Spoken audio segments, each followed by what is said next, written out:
monitors for whoever needs to know. Yes. I didn't really. So look, it's inside. It's inside. Yeah. Unless he changes I'm his gonna mind. see if he'll have this right today. It's gonna cost you extra. You know, I need to bring you guys some candy. You sure? Yes, do you have any more of those? Hey, Andrea. Yeah? Rice Krispies thing from Valentine's Day? Negative. But I have some M&M's and Hershey's Kisses I can bring. Cracking a bed. Yeah, he's patient. Right. One of my This- favorite stories, the old Senator Kay Bailey Hutchinson. Yeah. Was interviewing her You came for And share today. on Valentine's Day, and I said, "Oh, sure, I'm not being too forward, Senator. It's Valentine's Day. Would you like a kiss?" And she looked at me and I gave her a kiss. That's Said, good. "Thanks for the kiss." I like it. I like it. You want to stand up? Forward. Whatever, show me where you're gonna be and I'll try to adjust. The only reason I want to do this is if we can help people. Is it really? Well, if it's worse, then I won't do it.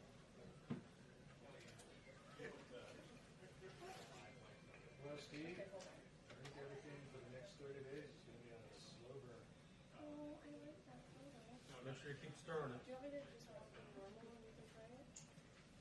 Sure. So you're not doing How do you make the slow cooked short? There we go. Well, I'm having slow cooked pork loin tonight. Yes. Instead of potatoes, So- we're having yucca. I think that's a good order. There we go. Yeah, they call it yucca. Yucca, So- yucca. Excuse me, I'll be right back. I'll try it. You can tell me if you think it'll work. Yucca. Because if it doesn't, then So I have yucca. Those are great, and it's better than potatoes. Also- It has a lot better texture, slow cooking. whose remote is it? There was a shampoo called Don't tell me. Yucca Do in the 70s, but no one ever called it Yucca Do. Yucca Do. They had yucca. Do you know what it is today? How are you? Set up the remote. Yeah, what's going You on? have one up there. What? You have one up there. No, back here. What's the one that says White House that's up top right? Well, I haven't set it up. All right, I'm gonna leave the door open. I'll walk in like he does and you see. Okay. He's testing. Oh. I'll do it again.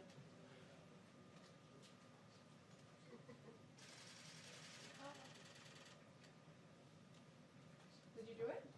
Yeah. Okay, one more time. I have a silly face. All right. We're trying to see if it's. That's a cool place for a remote. Who did that one? Do you have like 90 remotes, printer? Yeah, all five up there. Got a button for his finger. Do you mind if I check my camera to see Sure. if it is in focus? You have like a little symphony. What? Okay, John, don't kill us. We're coming back. Oh, Well, let Erin come in first. She wants to check. Oh, yeah, go ahead.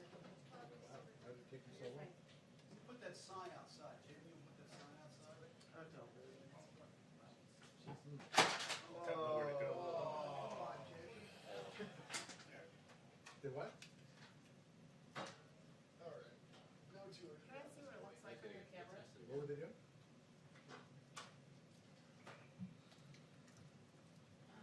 Let's see. Oh, interesting. You're not missing out. I don't know, maybe she wants to impress. It was with one of these. It wasn't. Well, I it's not checked. not You very did efficient. check? Yeah. It was the monitor, right? Yeah. The reflection. Yeah, I looked in our system today. Because with what you said, I was like, that doesn't make sense. Well, maybe we broke it up if it's not No, really it's a different. Okay, well, Here, I'll be honest. And So- will you put it back here? no, if it's not that, if it's not different than what I've already done, It's not. then I won't bug him. I won't bug you. I don't think this is good. Did you get all the way over that way? I think the trick is to get yourself, Yeah. and it still doesn't look. Well, then I guess John, it's this I'm not gonna go back there. I Yes. won't bug you. If you want that I riser thought there, it was. stand on it if you Doesn't know. it? Push It it. was like Can I that. just, can I fold it up like this? No, No, just push it aside. I've You done good it there? on the Are you monitors, good there? and it's like I'm fine, I just want to check. distorted Whatever. every I time. can pull it, I can come out and pull But it I aside. don't know. You good? I'll ask somebody else. Hey, We weren't Jamie, quite sure if you're gonna stand there or not. have you been able to get the reflection I from don't think I'm. the Appreciate it. without the face being distorted? The reflection? I've never shot it without. I haven't shot it with No, it's never in that back. Where you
Bluetooth.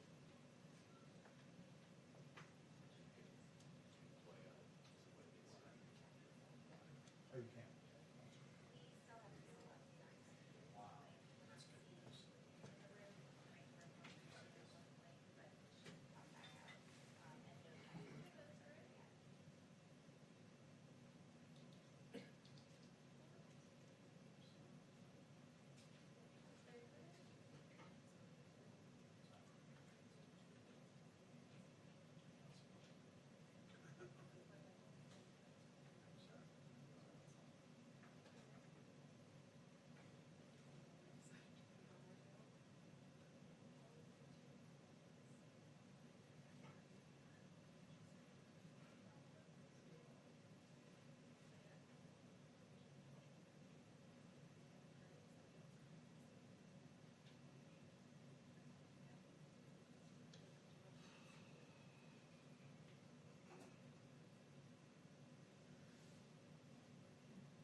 Thank you very much, everyone.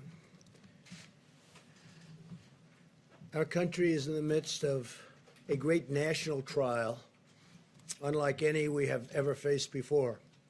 You all see it. You see it probably better than most.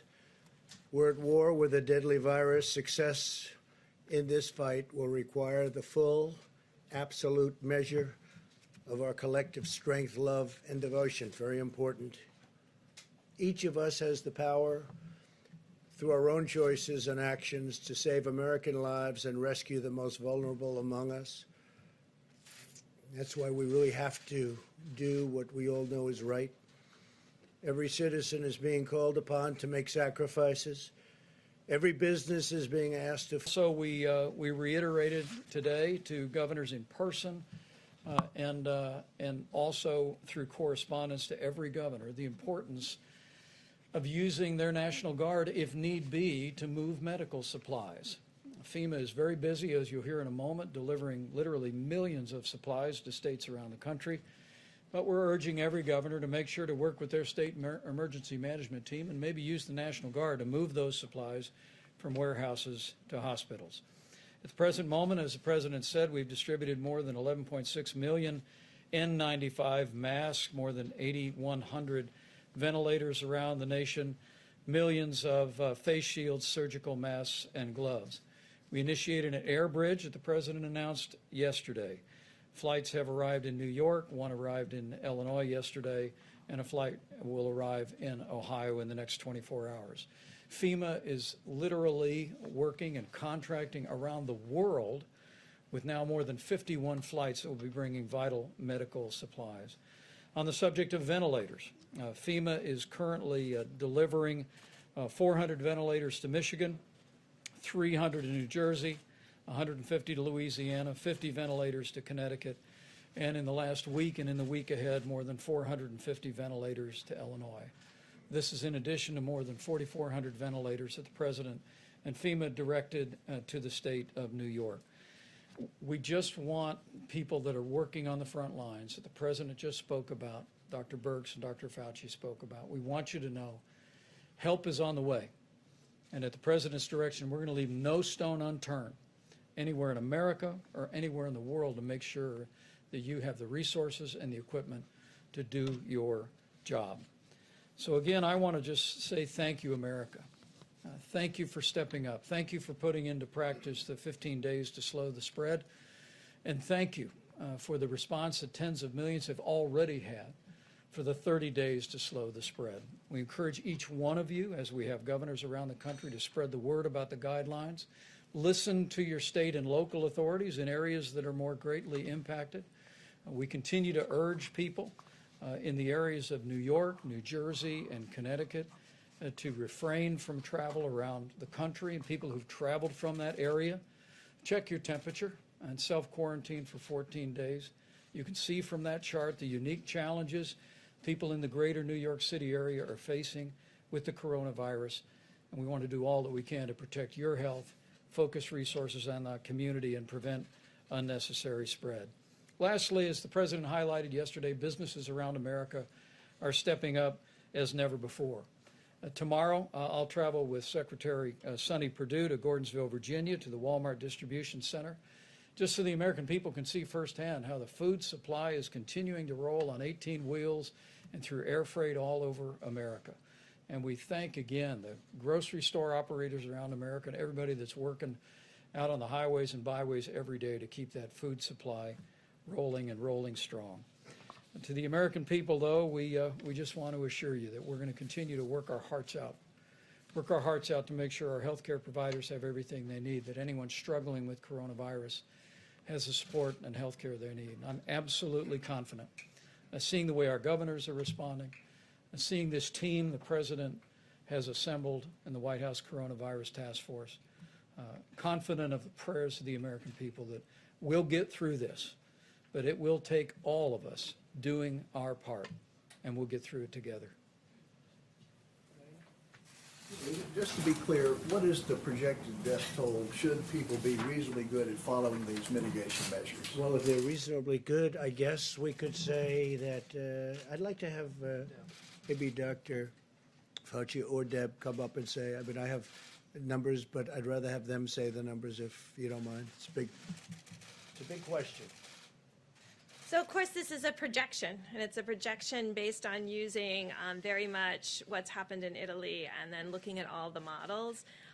And so, as you saw on that slide, that was our real number, that 100,000 to 200,000.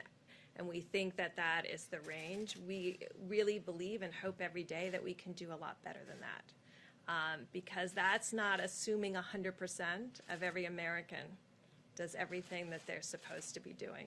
But I think that's possible. Over the next 2 weeks, you said the next 2 weeks are going to be very painful. Is the bulk of this going to happen over the next 2 weeks? You have an upslope. So as mortality, the fatalities to this disease will increase, and then it will come back down, and it will come back down slower than the rate at which it went up. And so that is really the issue, how much we can push the mortality down. Yeah. So our hope is to get that down as far as we possibly can. The modeling that Dr. Berg showed predicts that number that you saw. We don't accept that number that's what's going to be. We're going to be doing everything we can to get it even significantly below that. So, I don't want it to be a mixed message. This is the thing that we need to anticipate, but that doesn't mean that that's what we're going to accept. We want to do much, much better than that. But doctor, when we look at the curve, it goes much further in time. So we would have death and cases for much longer. I mean, we do expect... So you can put up slide number 2. So that's a generic... I'm sorry, if you can go back to the slides and put up slide 2. Okay, so what I showed you was a generic picture of what happens in an epidemic when you mitigate. So no mitigation, mitigate.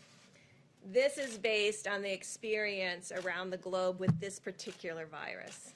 And so it does have a tail, but the peak you can see by this projection, and this is the IHME data, the peak is over the next 2 weeks, and this is tracking mortality, so the number of fatalities from this virus. And so that's the part that we think we can still blunt through the superb medical care that every client is receiving, but also even more stringent people following the guidelines.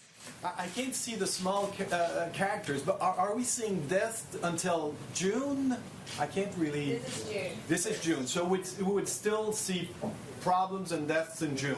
It's a projection. It's a projection, of course. So, just getting back to what I said about the stepwise thing, deaths always lag. So you will be seeing deaths at a time when, as an epidemic, we're doing really, really well because the deaths will lag. Dr. Fauci, should Americans be prepared for the likelihood that there will be 100,000 Americans who die from this virus? The answer is yes. We need, as sobering a number as that is, we should be prepared for it. Is it going to be that much? I hope not. And I think the more we push on the mitigation, the less likelihood it would be that number. But as being realistic, we need to prepare ourselves that is a possibility, that's what we will see. A very short period of time for that to happen. Right. Can the country handle that in such a short period of time, within a couple of months? 50,000 a month. It will be difficult. I mean, no one is denying the fact that we are going through a very, very difficult time right now. I mean, we're seeing what's happening in New York. That is really, really tough.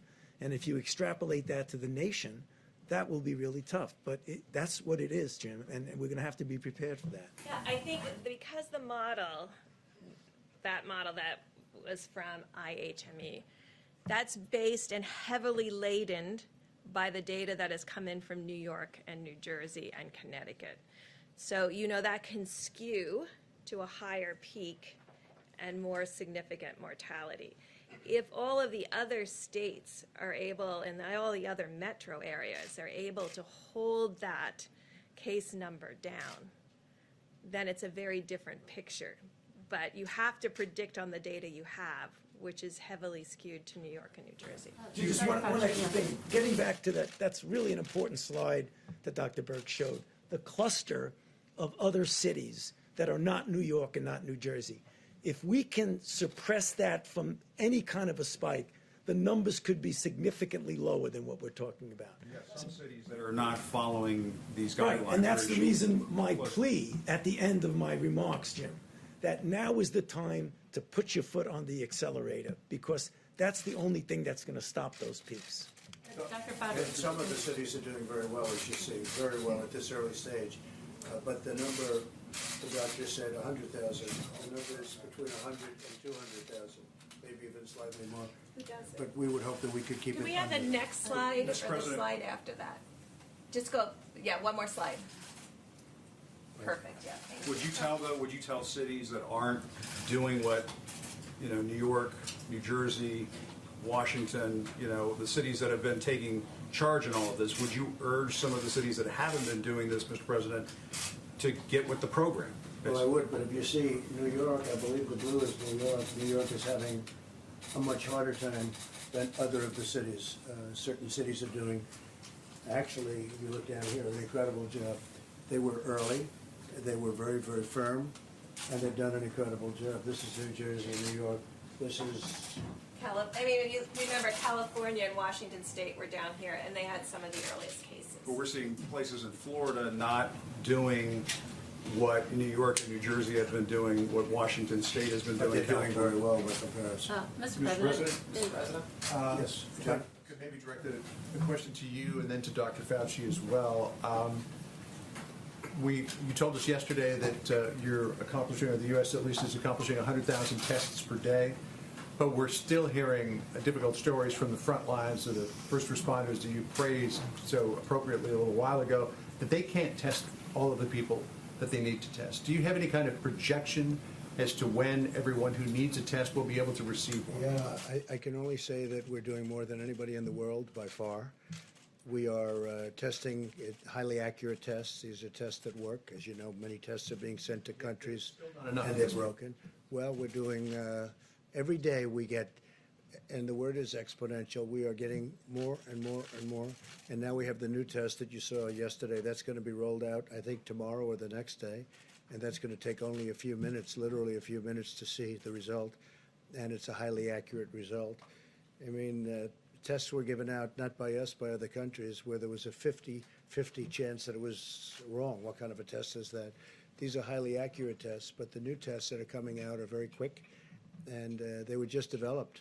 Abbott Labs did the one yesterday. So we're doing more than anybody in the world by far, and they're very accurate tests, and we're getting a lot of information from those tests.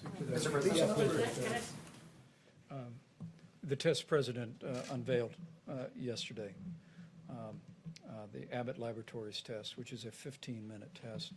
Our team is working very closely with Admiral Giroir and FEMA to make sure that those are distributed around the country. Earlier this week, Abbott Laboratories is actually going to be producing 50,000 tests a day and distributing those around America. There's already the machines in some 18,000 different locations around the country. And they've told us they have several thousand on the shelf now. And what we're doing is trying to identify the areas where we may yet have pockets, or, as Dr. Birx often says, where we want to do more immediate testing so that we can do what's called surveillance testing to identify where there may be coronavirus cases where there's been very little incident. But if I could just amplify one other point, and that is that when you look at this chart, go back 15 days. And the reality is that, and this is me speaking as a layperson, but as I've listened to our experts, I mean, New York and the greater New York City area have unique challenges. It's a city that we really believe may have had exposure to the coronavirus much earlier on than we could have known, and had its own challenges. And New York, Connecticut, New Jersey are leaning into this effort. But when we look at this chart for all the other states, including Washington State and California, it really does give evidence that, at least it begins to give evidence that the 15 days to slow the spread is working. And that, in fact, the American people are putting these things into practice in states across the country, including in New York and New Jersey, even though they've faced a greater magnitude of cases for certain circumstances that are related to international travel in those communities. But I think the National shelter in place. I know. I Something think the across American the country. people. What I'd suggest to you, Jim, is the American people can look at these numbers in the other 48 states, and they can see that in the last 15 days, the president's coronavirus guidelines were working, and that's precisely why President Trump is asking every American to continue to put these guidelines into practice for 30 more days. Can I ask for a question for Dr. Brooks and Dr. Fauci? If I could. So right now, we're at about 4,000 deaths here in the United States. You're suggesting a spike of more than 90,000 deaths over the next few weeks. Do you have a demographic breakdown of the areas that are most at risk and where most of those deaths may occur? Well, right now, and I think if you ask Chris Murray, he would say he's using the information coming out of New York and New Jersey and applying that to potentially other states having the same outcomes. I just want to say again, this yellow line, and this is all corrected for 100,000 residents. So this is normalized so we can compare apples to apples. This is still Washington State, this yellow. So they've been able to, for a long time of measuring cases, not have a spike. So it's possible, and we're watching very closely to make sure it doesn't have a spike. But that's what the people in Washington State are doing. This is what every community, Washington State early, about 2 weeks before New York or New Jersey. California, a week before New York or New Jersey. Really talked to their communities and decided to mitigate before they started seeing this number of cases. And now we know that that makes a big difference. Early, as Dr. Fauci said, if you wait till you see it, it's too late. And again, do you have a demographic breakdown, Dr. Burks, of where these deaths may occur? So there's a demographic breakdown that we've discussed before related to mortality. And it's as we're seeing in New York exactly what we saw in Italy. Very low mortality, not to say that young people under 30 or young people under 40 aren't getting ill.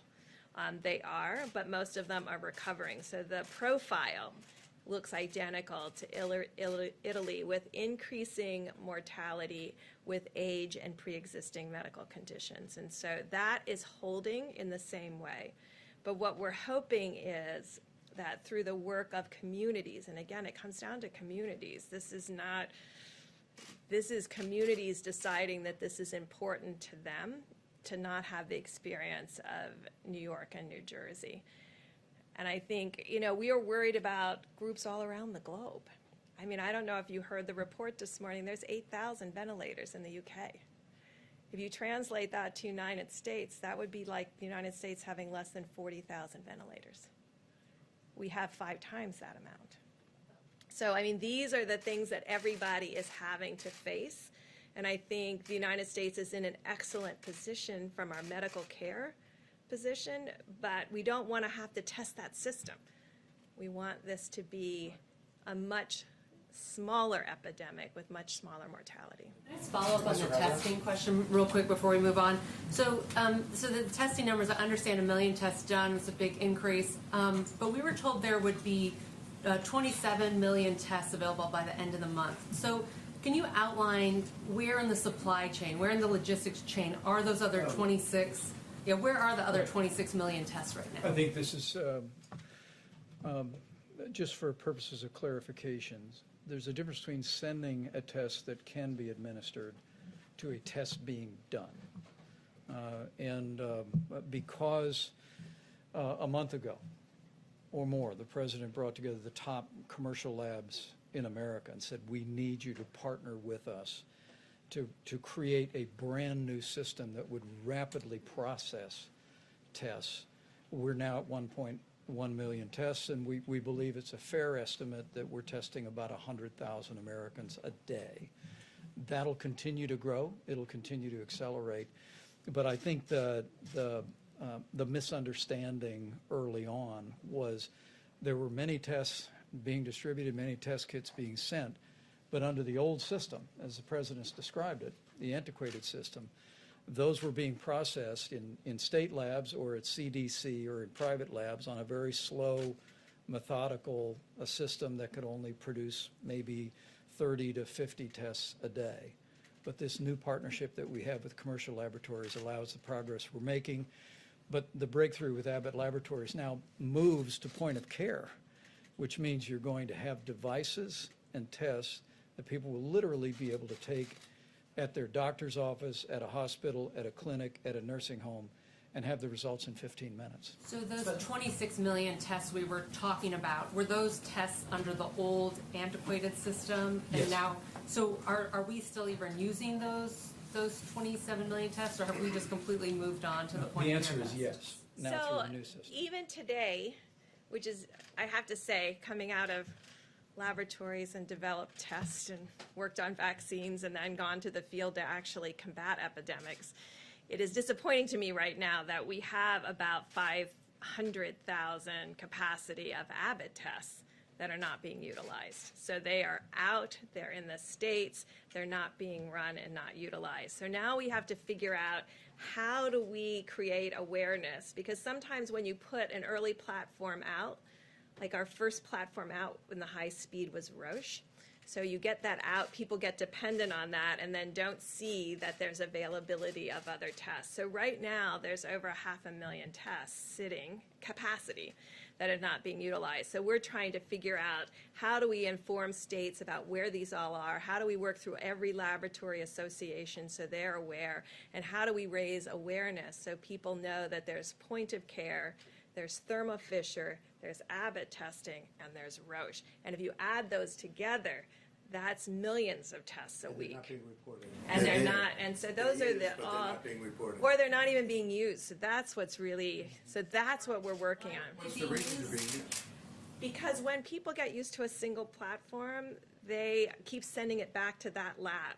So it's getting in a queue to wait to get on a Roche machine rather than being moved to this other lab that may have Abbott capacity, because they're all in different laboratories. And so I think, well, actually, Admiral Giroir is figuring it out to really create some kind of visual so that every governor and every health commissioner can see all of their capacity in their countries, in their states, county by county, so that they know where the tests are. So we pushed a lot of tests out, but they're not all being utilized. And it's up to the people, and they don't send them back. They use them, they don't send them back. And Doctor, go ahead, please. No, Dr. Birx explained it very, very well. I just want to get back, John, to your question. It's a logical question. When you look at the number, you want to know what the demography is going to be. This is a number that we need to anticipate, but we don't necessarily have to accept it as being inevitable. And that's getting back to what I'm saying about, we can influence this to a varying degrees. And if we influence it to the maximum, we don't have to accept that. That's something we need to anticipate. But I want to do, not I, all of us want to do much, much better than that. On that front, what do the models suggest is on the low end if you have full mitigation? Well, it says. That was between full 100 and mitigation. 200,000. That was full mitigation. It says 100 to 200,000, anything, which is a lot of people, right? It's a lot of people.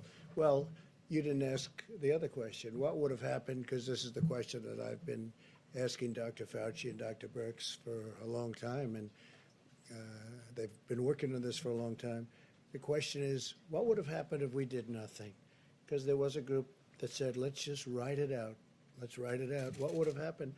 And that number comes in at 1.5 to 1.6 million people, up to 2.2 and even beyond. So that's 2.2 million people would have died if we did nothing. We just carried on our life. Now, I don't think that would have been possible, because you would have had people dying all over the place. This would not have been a normal life. How many people have even seen anybody die? You would have seen people dying on airplanes. You would have been seeing people dying in hotel lobbies. You would have seen death all over. So I think from a practical standpoint, that couldn't have been carried out too far. But if you did nothing on the higher side, the number would be 2.2 and maybe even more, and on the lower side, 1.6 million people. Understood, but if 100,000 is the number with full mitigation, how do you push it? How do you push it lower? So, no, we'll go together. We've been at this a long time. You go first. So, John, it's an obvious, very good question.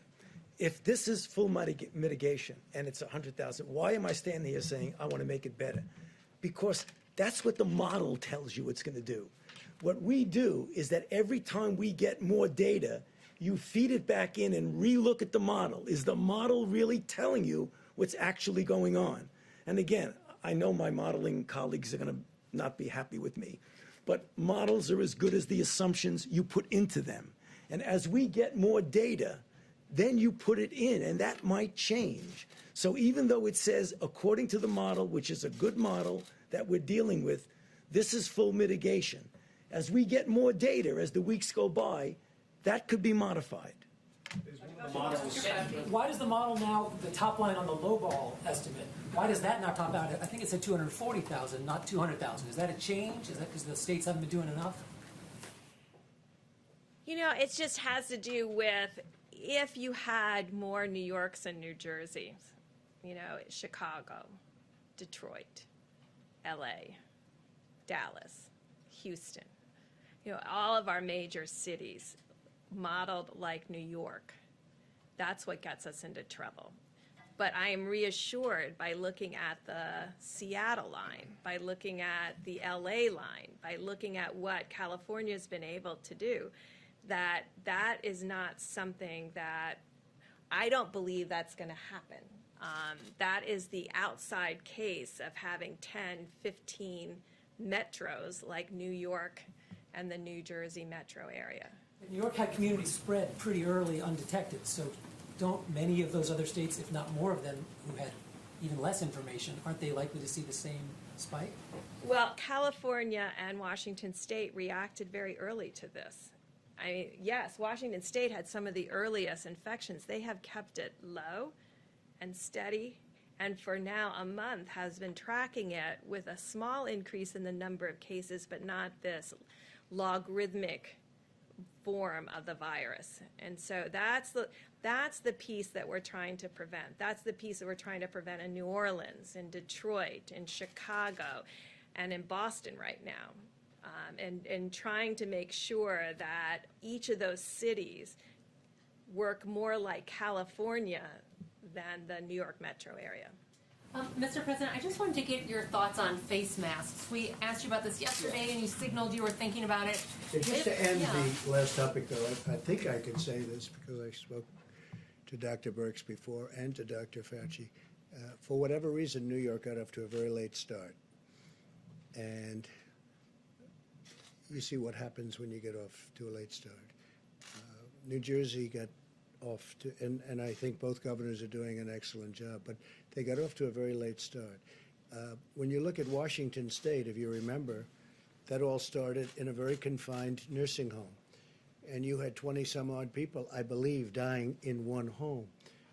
That doesn't mean it escaped that home, and so they have a very different statistic than other states. But, I mean, I remember it very vividly, the nursing home in Washington State, where you had many people dying. Every day people were dying in the one exact location. So they were able to keep that, relatively speaking, into that location. When you saw these numbers, sir, 1 second. were you surprised when you saw these projections? The numbers are sobering. They're very sobering, yeah. When you see 100,000 people, that's at a minimum number. Now, what we're looking at, and as many people as we're talking about, whatever we can do under that number and substantially under that number, we've done that through really great mitigation. We've done that through a lot of very dedicated American people.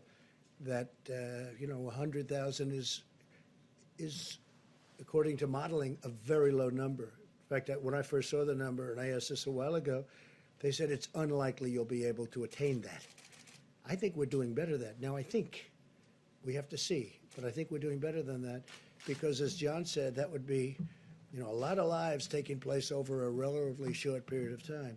But think of what would have happened if we didn't do anything. I mean, I've had many friends, business people with great, actually, common sense. They said, why don't we write it out? A lot of people have said, a lot of people have thought about it. Write it out. Don't do anything. Just write it out and think of it as the flu.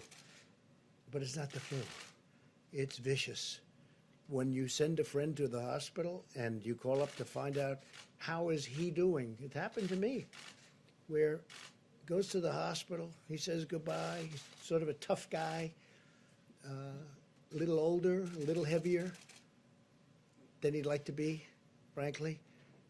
And you call up the next day, how's he doing? And he's in a coma? This is not the flu. So we would have seen things had we done nothing. But for a long while, a lot of people were asking that question, I think, right? I was asking it also. I mean, a lot of people were saying, well, let's just write it out. This is not to be written out, because then you would have been looking at potentially 2.2 million people or more. 2.2 million people in a relatively short period of time. If you remember, they were looking at that concept. It's a concept, I guess, you know, it's a concept. If you don't mind death, a lot of death. But they were looking at that in the UK, remember? They were very much looking at it. And all of a sudden they went hard the other way because they started seeing things that weren't good. So they were, you know, they put themselves in a little bit of a problem. Now Boris tested positive, and I hear I hope he's going to be fine. But in the UK they were looking at that. And they have a name for it, but we won't even go by the name. But it would have been very catastrophic, I think, if that would have happened. But that was something that everybody was talking about, Steve. Like, just don't do anything. Don't do anything. Forget about everything. Just write it out. They use the expression, write it out. We would have had, at a minimum, 1.5, 1.6, but you would have had perhaps more than 2.2 million people dying in a very short period of time. And that would have been a number that the likes of which we've never seen. So now when we look at our package that we just approved for $2 trillion, all of a sudden it seems very reasonable, right? When you're talking about 2 million lives, all of a sudden it seems very reasonable. I must say, a lot of people that have been seeing the more advanced numbers, because these are much more advanced numbers now. You know, when you first started, we didn't know, and this was a different kind of a virus, and nobody knew that much about it. Even the experts, you don't really know where it's going. But then they see what goes on in Italy, and they see what goes on in Spain. And you see France is having a very hard time, and other countries having a very, very hard time. But once they see what's going on, they start making projections. So I hope they're going to be very high projections, but based on everything else, that would be the number. Let's see if we can do much better than that. I hope we can. Yeah, John? What about masks? You didn't answer a question about masks. What's your recommendation? Okay. Well, I understand there's an issue with supplies. That's right. But if there was enough this for way. You know, everyone you around- can use a scarf. A scarf is, everybody, a lot of people have scarves, and you can use a scarf. Scarf would be very good. And my feeling is if people want to do it, there's certainly no harm to it. I would say do it, but use a scarf if you want, you know, rather than going out and getting a mask or whatever. We're making millions and millions of masks, but we want them to go to the hospitals. I mean, one of the things that Dr. Fauci told me today is we don't want them competing. We don't want everybody competing with the hospitals where you really need them. So you can use scarves. You can use something else over your face. It doesn't have to be a mask. But it's not a bad idea, at least for a period of time. I mean, eventually you're not going to want to do that. You're not going to have to do that. This is going to be gone. It'll be gone. Hopefully gone for a long time. Mr. President, the mitigation steps that are on your 30-day plan, is that enough or is more needed? Have you been discussing that? Well, we're going to find behind out. the We scenes? hope it's enough. We hope it's enough. We hope we're at a level where we could say, let's go, because our country wants to get back to work. We really want to get back. Everybody wants to get back to work. Now, I could ask the doctors to answer that question, but we discuss that all the time. What do you think? Have they been recommending harsher Well, I think mitigation steps? I think we've been very harsh. I mean, you look at the streets. I looked at Fifth Avenue today on camera, and I didn't see anybody walking on the street. And I'm used to watching that street. You can't even see. You can't see the asphalt. You can't see the concrete. And you look at this, nobody.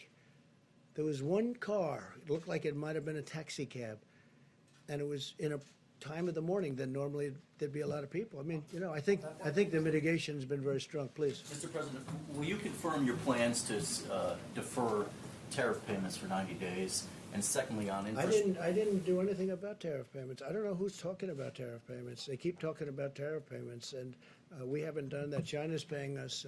We made a deal with China. Under the deal, they're paying us 25% on $250 billion, and they pay it. And I spoke with President Xi the other day, and he didn't mention that. We didn't mention that. We had a great conversation, by the way, a really productive conversation having to do with many things. Most of it was on the virus. But, we're not talking, who are you with? Who are you with? If I could just clarify. Who are you with? Wall Street Journal. There's reporting by the Wall Street Journal and Bloomberg that there's a plan in motion. I know, it's incorrect reporting. To, Well, it might be, but I'm going to have to approve the plan. The one thing I will tell you, I approve everything, and they haven't presented it to me. So therefore, it's false reporting. So therefore, don't do the story. If we're going to do something, I'd be glad to let you know. There's nothing wrong with doing it, but we'll let you know. Yeah, please, a couple of facts, then we'll get back to you, Jim. Go ahead. Thank you, sir. Philip Whiteman with Real Clear Politics. I wanted to ask you about individual states issuing stay-at-home orders. What do you think, for instance, in Florida, Ron DeSantis has resisted urges to issue one of those, but he said moments ago that if you and the rest of the task force recommended one, that would weigh on him heavily. What sort of circumstances need to be in place for you to make that call and say this is something you should consider? Different kind of a state. Also, great governor, knows exactly what he's doing, has a very strong view on it. And we have spoken to Ron. Mike, do you want to just tell him a little bit about that? Well, let me echo our appreciation for Governor DeSantis' leadership in Florida. He's been taking decisive steps from early on and working closely with our team at the federal level. But let me be very clear on this. The recommendation of our health experts was to take the 15 days to slow the spread and have the president extend that to 30 days for every American. Now, that being said, we recognize that when you're dealing with a health crisis in the country, it is locally executed by healthcare workers, but it's state managed. And so we continue to flow information to state governors. We continue to hear about the data that they're analyzing and consult with them. But at the president's direction, the White House Coronavirus Task Force will continue to take the posture that we will defer to state and local health authorities on any measures that they deem appropriate. But for the next 30 days, this is what we believe every American in every state should be doing at a minimum to slow the spread. So unless we see something obviously wrong, we're going to let the governors do it. Now, if it's obviously wrong, I mean, people can make things, they can make a decision that we think is so far out that it's wrong, we will stop that. But in the case of Governor DeSantis, there's two thoughts to it, and two very good thoughts to it. And he's been doing a great job in every respect, so we'll see what happens. But we only would exercise if we thought somebody was very obvious. So go ahead, your turn. Thanks. I had a question in a minute for the Vice President about the National Strategic Stockpile, but while you're at the podium, I wanted to ask about your call with President Putin a couple days ago. Yeah. I know a big economic concern for a lot of people has been the state of oil prices right now. Yeah. So I'm wondering if you raised that with President Putin, if you were able to gain any we had a call. assurances. It was probably about that, the oil prices, because as you know, Russia and Saudi Arabia are going at it, and they're really going at it, and by going at it to the extent that they are, the oil has dropped to a point where, look, it's the greatest tax cut we've ever given, if you look at it that way, because people are going to be paying 99 cents for a gallon of gasoline. It's incredible in a lot of ways. It's going to help the airlines, but at the same time, it's hurtful to one of our biggest industries. That's the oil industry. It's really, it's not even feasible what's going on. So I spoke to President Putin about that. I also spoke to the Crown Prince about that, Saudi Arabia. No, I think, they're going to get together, and we're all going to get together, and we're going to see what we can do, because you don't want to lose an industry. You're going to lose an industry over it. Thousands and thousands of jobs. We have, I don't know if you know, there's oil all over the oceans right now. The boats are all filled. The ships they're renting ships that were dying, that weren't doing well, and now, that's where they're storing oil, and they're sent out to sea, and they sit there for long periods of time. There's so much oil. In some cases, it's probably less valuable than water. In some parts of the world, water is much more valuable. So we've never seen anything like it. But the two countries are discussing it. And I am joining at the appropriate time if need be. We had a great talk with President Putin. We had a great talk with the Crown Prince. We also discussed, more so with President Putin in this case, the virus, because Russia's being hit pretty hard. And we discussed many things. Trade, we discussed a lot of things with both. But in the case of both, we very much discussed the oil and the oil prices. I mean, you look, it's $22, but it's really much cheaper than that if you want to negotiate. Nobody's seen that. That's like from the 1950s. It really is. You know, to think that it was 50, 60, 70, 80, and now it's 22. But, you know, if you put a good bid in at 9, I think you could probably get what you wanted, right?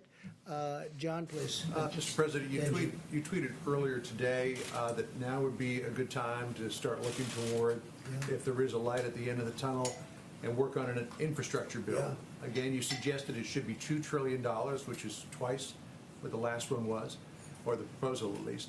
Are you anticipating that, like after the economic crisis of 2008, 2009, America will need to have so-called shovel-ready jobs ready to go to get people back to work? Well, the problem with that one is they had maybe shovel-ready jobs, maybe not, but they never used it for the purpose of infrastructure. So far, nobody's been able to find any money that was spent on infrastructure. I want to use it for infrastructure. And one of the reasons I'm suggesting it, John, is we're paying zero interest. The United States is paying almost zero interest rate. The Federal Reserve lowered the rate, the Fed rate, and that and a combination of the fact that everybody wants to be in the United States. You know, we have a dollar that's very strong, and I know that sounds good, but it does make it hard to manufacture and sell outside because other currencies are falling and our currency is very strong. It's very, very strong. Proportionately, it's through the roof.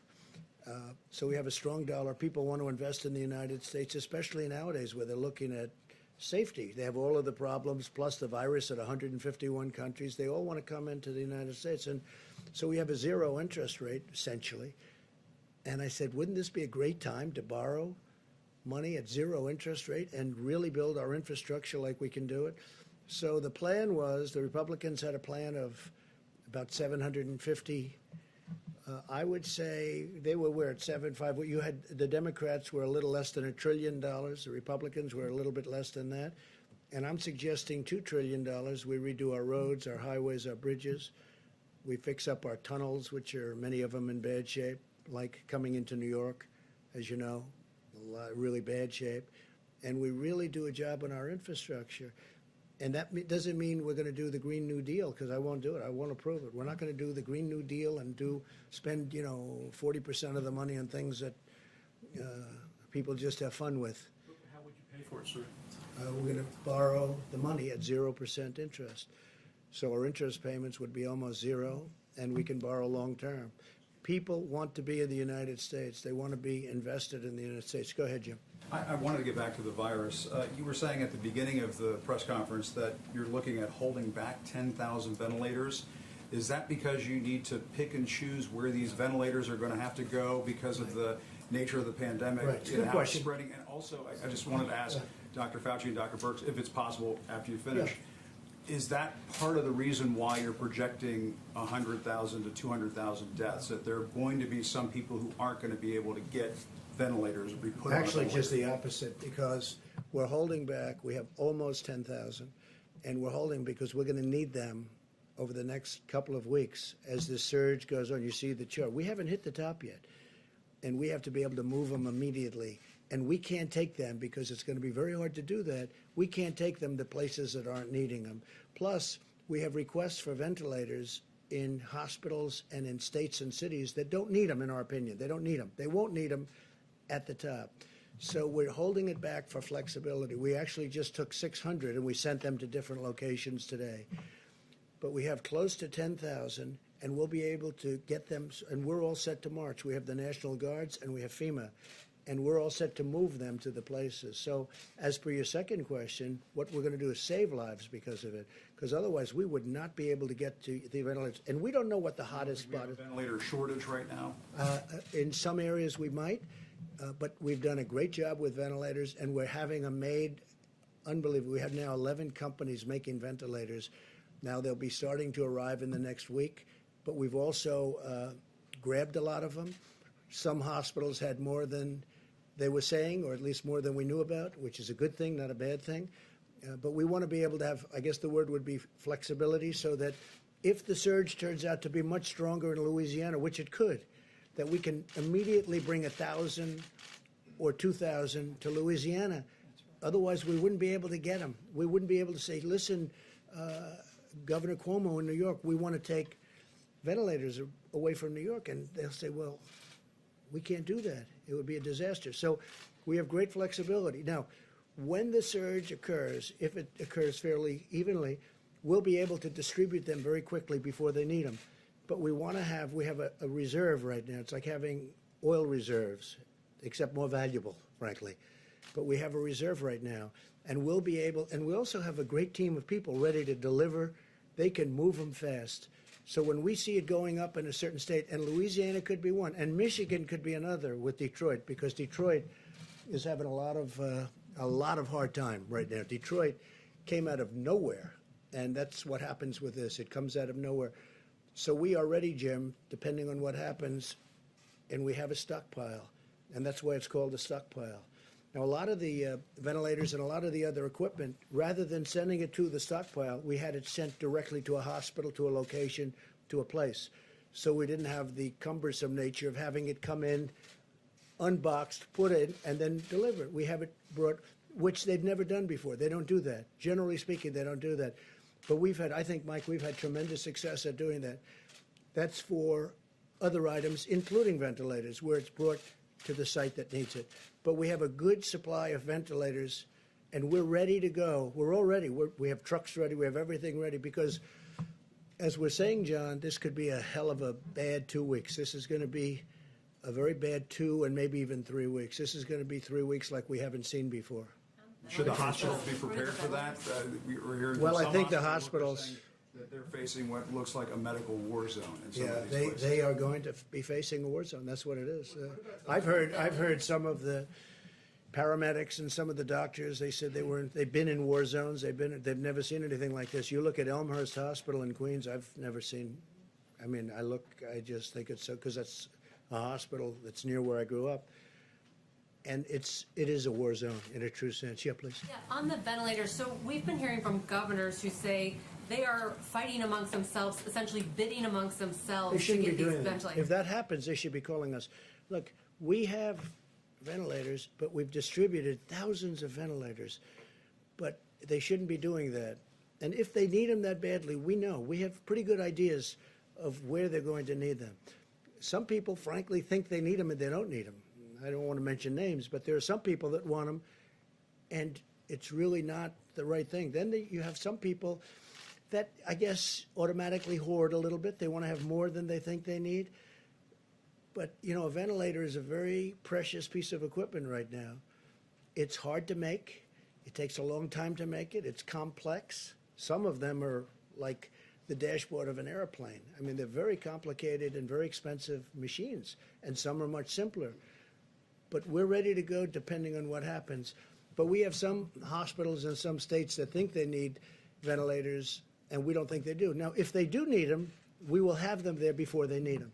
We'll be able to move very quickly. So you're confident What that about the hydroxychloroquine? Is there any early data on these trials? Nothing that I've heard. I mean, that's the first question I make every morning. I tell you, I call up, you know, we have 1,100 in New York right now, and we have other locations where where people are taking them.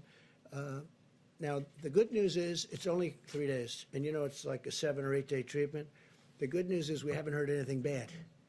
In other words, there have been no catastrophic events. But we haven't, it's a little bit too soon to talk about it. It would be a total game changer, John, if that happened. If that happened, it would be a game changer.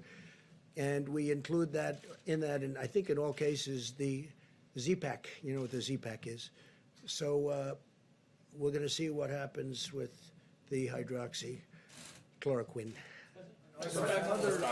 Yeah, just one second, Steve. Are there other antiviral drugs that have some promise of working soon? We're looking at a lot of them. Some show promise. I think maybe the doctor might want to speak about the vaccines, because a lot of Johnson & Johnson is advanced, very advanced. We'll see what happens. The one thing with the vaccine is it doesn't help This group, because this group, it's, you know, you need to test a vaccine. The one thing with the drug you just mentioned, right, is that that's been out. It's a malaria drug and also an arthritis drug, so it's been out there for a long time. Very powerful drug, but it's been out there for a long time. So it's tested in the sense that you know it doesn't kill you. But you may want to discuss the vaccines for a second, Dr. Thank you, Mr. President. But just for a second before the vaccine, in answer to your question, Steve, there are a number of candidates. The drugs that are now being looked at in various ways, either compassionate use, clinical trials, are generally drugs that already exist for other things. There's a whole menu of drugs and interventions that are now going into clinical trials that are not approved for anything yet. I mean, for example, things like immune serum, convalescent plasma, or hyperimmune globulin, or monoclonal antibodies, a variety of other things. Right now, there's a lot of activity going on behind the scenes in the design of the kinds of clinical trials that will give us an answer. Because you need an answer, because if it doesn't work, you want to get it off the table and go to the next one. So there are a lot of things. Vaccine. How long does that normally take? Weeks, months? Yeah, no, it takes at least months, at least. So, I mean, that's the reason why you're seeing a lot of activity with drugs that already exist for other purposes, because they're already there. But the drugs that you want to show in a good randomized clinical trial, at very best, are going to take months. Just one word on the vaccine. You know, exactly like we said, we hope that as we get into the summer, if in fact there are cases out there, when you're in a phase 2 or phase 3 trial, or 2B, as we call it, that we might get an early efficacy signal. And an efficacy signal means that even though you haven't definitively proven that a vaccine works, you get enough information that if it were an emergency, you might be able to have an emergency use authorization for it. That sounds good. And I have to say this, hydroxychloroquine and azithromycin, which is, you know, you take it with it, maybe, if you want, for the infection. I think some medical workers are doing that, using it maybe, or getting it prescribed perhaps as for another use. But the word is that some are and some aren't. I mean, I think it's not a bad idea to do it, but that's up to the doctors. But there is a theory going around that in our country and some other countries, people are taking that work in the hospitals, that work with the patients, because there is some evidence. And again, it's going to have to be proven. It's very early. You know, we're rushing this stuff through. This was supposed to take a long time to be approved, and I prevailed upon the FDA to get it approved immediately on the basis that it was already on the market for a lot of years for another use. Malaria, mostly, and arthritis, but mostly malaria. So we'll see what happens, but there is a theory out there that for the medical worker, doctor, it may work. It may work. And if you take it, it's, you know, it's been out there for a long time. Please, go ahead. I just wanted to go back to Jim's question about the national stockpile. The governor of Connecticut today, About which? The national strategic stockpile. Governor of Connecticut today said that he was disturbed to learn that the stockpile is now empty. That's his words. And he said... Well, it's not empty. Let me explain something. What we do, and I thought I said it accurately, I certainly meant to, rather than having it brought into the stockpile, where appropriate, other than certain things like we have quite a few of the ventilators, which is not a lot when you look at the whole country, actually. It sounds like a lot, almost 10,000. But we're trying to have supply sent directly to the states because we save a big state. We don't want medical supplies coming in to warehouses all over the place, and then we take them from there and bring them to another warehouse. So we're having it brought from ideally from the manufacturer directly to the hospital or the state where it's going. So we're trying to keep it that way as much as possible. Now, in some cases, we are having it brought. Remember this, we also took over a virtually empty, and I say it again, just like we had no ammunition in the military, and we had virtually no ammunition, well, we had very little in medical supplies, too, in our stockpile. So for the most part, we're trying very hard to have it delivered to the site where they need it. Yeah, please, go ahead. President, here in the United States, domestically, we can practice social distancing, but some of our sailors, specifically on the USS Theodore Roosevelt, they're not able to. They're in confined spaces. What are your thoughts on that? Should they be offloaded? And then, sir, are you concerned? I'm going to let the military make that Yes, sir. decision. But are you concerned about U.S. military readiness during this pandemic? For instance, what would happen if, as reported, China was to increase patrols in the South China Sea? What would your Well, response we're going to be? see all about that. Don't worry about our military. You know, you saw the military put up a hospital in 3.5 days with 2,900 beds, with a lot of beds.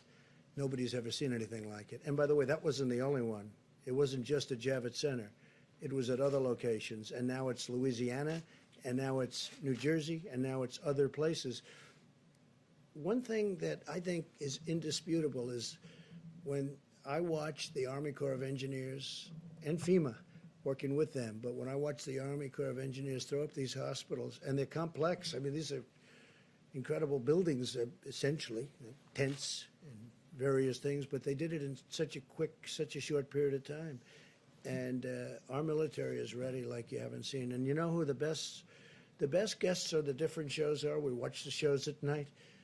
And I think the best guests that I've seen in a long time are the military people, and they've never done it before. I've watched General Semonite, who I deal with a lot. I say, General, you got to give us 2 new hospitals in Louisiana. Yes, sir. And the next morning, they're building them at 6 o'clock in the morning, and they're up in 3 days. I think they're the best guests you have. I guess I'm tired of the other guests, in all fairness. What kind of message do you have? Okay, Jim, go ahead. Yes, sir.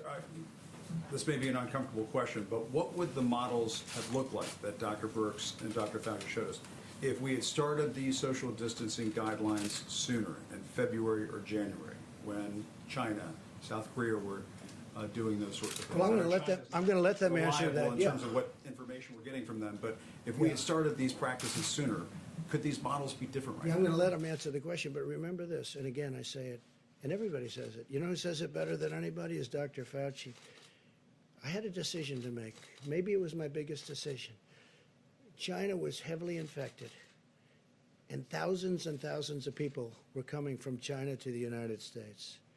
And against the wishes, not even wishes, but they disagreed with the decision, I made a decision to stop China from coming in. Took a lot of heat, even from China. They weren't exactly happy. I just made a trade deal, a big one, $250 billion trade deal, and I'm shortly thereafter saying you can't come into our country.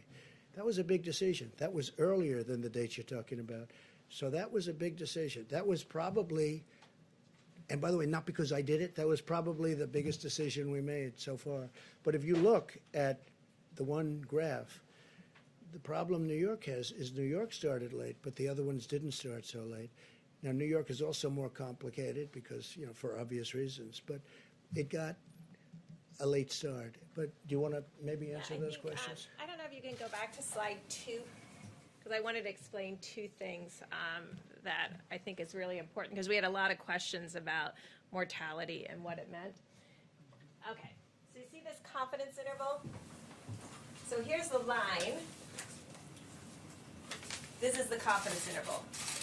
This is where we have the ability to push it down. So you have a large confidence interval around the line.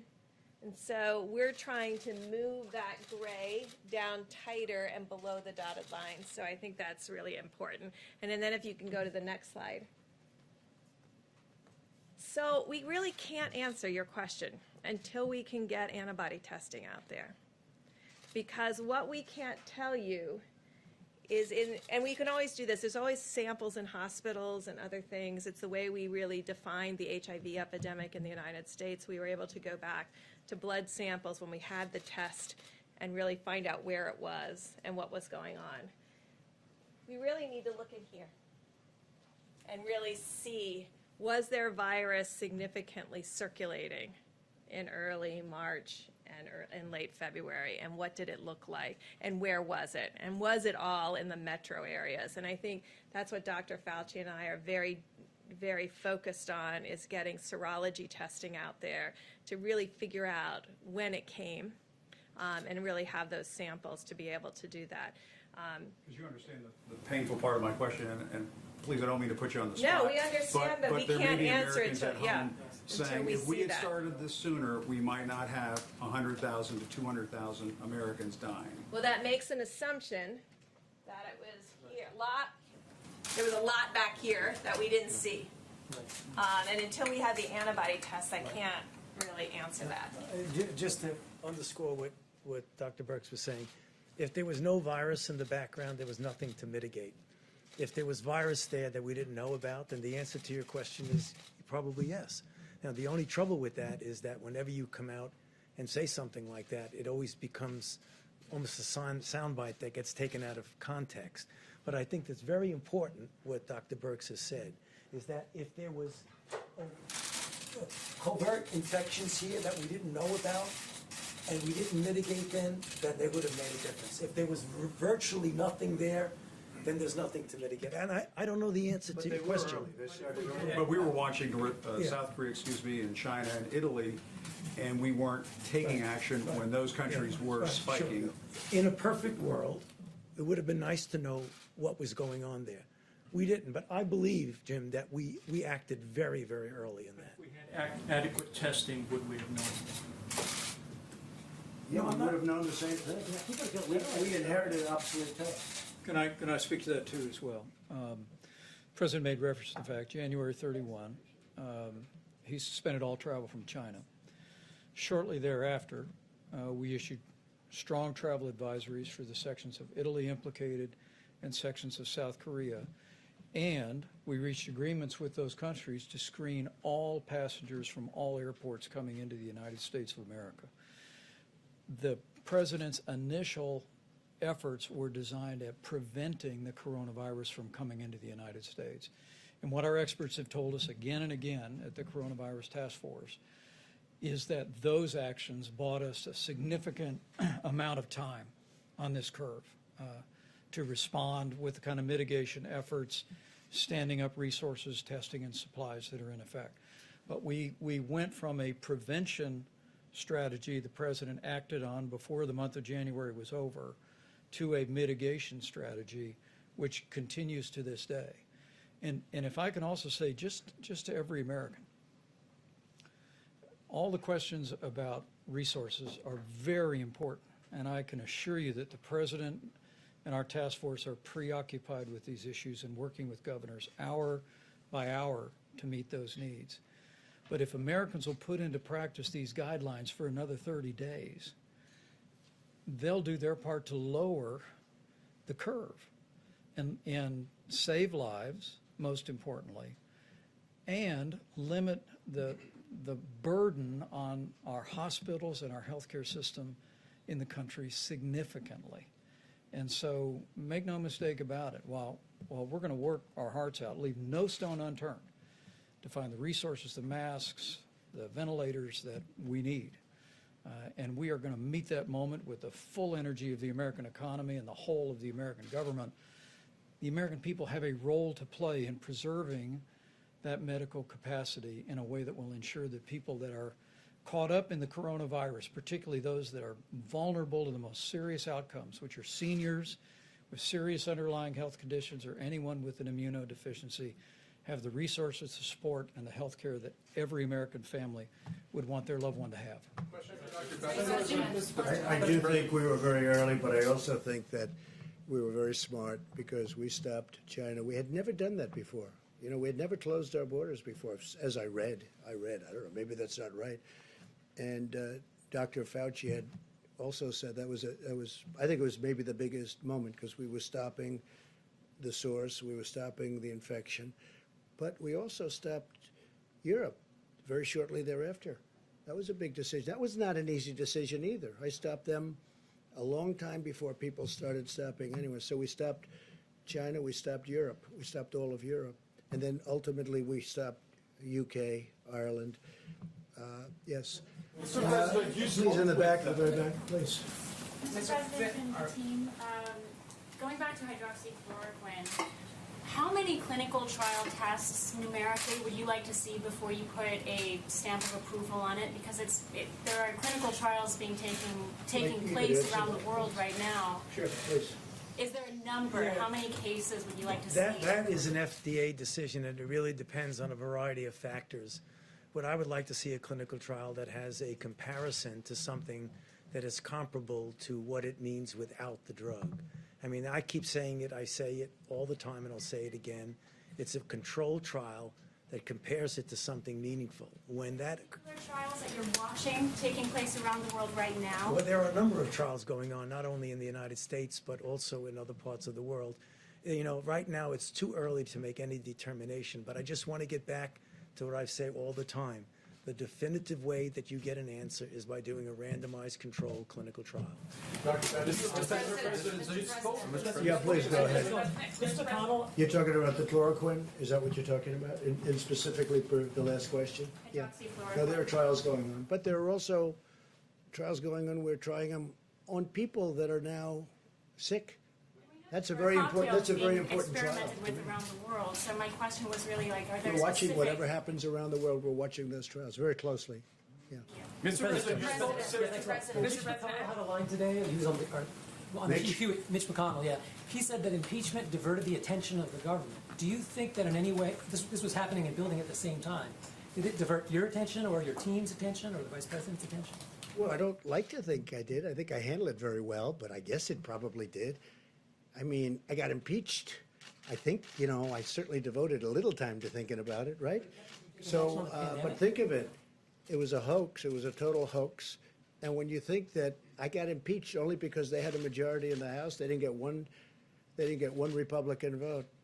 196 to nothing. Not one Republican. I don't think it's ever happened. The Republicans stuck together.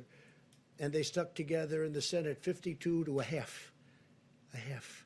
So, you know, when you say that, yeah, I think it took a lot of, I see them going and saying about speed. Well, they probably illegally impeached me in the sense that if you look at the FBI today with what happened, the horrible things, nobody cares about that now because all they're thinking about is the virus, and that's okay with me. But you look at the report that came out from I.G. Horowitz, it's disgraceful what went on. It's disgraceful. It's a total disgrace. They got caught in the act. But you know what? We won't talk about that now. Did it divert my attention? I think I'm getting A+ for the way I handled myself during a phony impeachment, okay? It was a hoax. But certainly, I guess I thought of it, and I think I probably acted. I don't think I would have done any better had I not been impeached, okay? And I think that's a great tribute to something. Maybe it's a tribute to me. But I don't think I would have acted any differently, or I don't think I would have acted any faster. But the Democrats, their whole life, their whole being, their whole existence was to try and get me out of office any way they can, even if it was a phony deal. And it was a phony deal. And it turned out, and all you have to do is look today at the FBI reports, take a look at what the FBI did. Take a look at the people. Take a look at Comey's report, 78 pages of total kill. Take a look at that. Take a look at the report on McCabe. Just read it, and you'll see how horrible it was. And you know what? I don't think this country is going to take it. You want to know the truth? The phone call you had time to make? How did it take you out of the game? What guidance are you offering to Florida when it comes to the 2 Holland American cruise ships that are seeking to dock here? Yeah, well, I'll be speaking. I'm going to be speaking. In fact, he has a call in to me. We'll be speaking to the governor, and we'll be speaking to him soon. But there's a case. We have 2 ships. There are people that are sick on the ship, and we don't want to be like they're going to be ghost ships. You know, people turn those ships away. There was a ship, as you know, in a certain part of Asia. And from port to port, nobody would take it. But in the meantime, you have people that are dying on the ship, or at least very sick, but they're dying on the ship.